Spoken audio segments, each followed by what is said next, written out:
نوجوانوں سے یہی مطالبہ ہے کہ آپ کوشش کریں مخلصانہ طور پر اس وطن کے لیے، اس پاکستان کے لیے ایک یہ اسلامی نظام اس کے اندر قائم کیا جائے، اس کے لیے جد و جہد کریں، کیونکہ پاکستان اسلام کے نام پر جو ہے نا حاصل کیا گیا تھا۔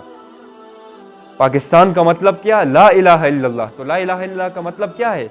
لا الہ الا اللہ مطلب اللہ کے سوا کوئی معبود نہیں ہے، اور معبود صرف یہ نہیں ہے کہ ہم نماز پڑھیں اور روزہ رکھیں، معبود یہ ہے کہ مکمل بندگی رب کی ہو، پھر اسی رب کا جو قانون اس رب نے قرآن میں بیان کیا وہی نافذ ہوگا۔ لیکن آج مسلمان جو ہے وہ مغلوب کیوں ہے؟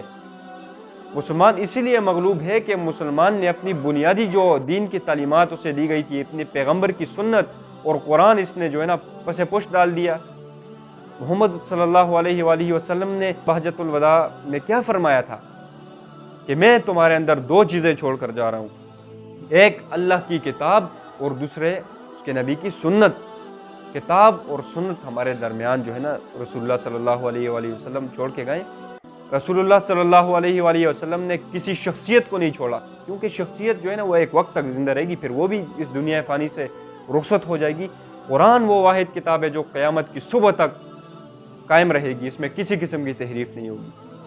تو لہٰذا آپ اسلام کے ساتھ اور اپنی اس ملک کے ساتھ وفاداری کریں۔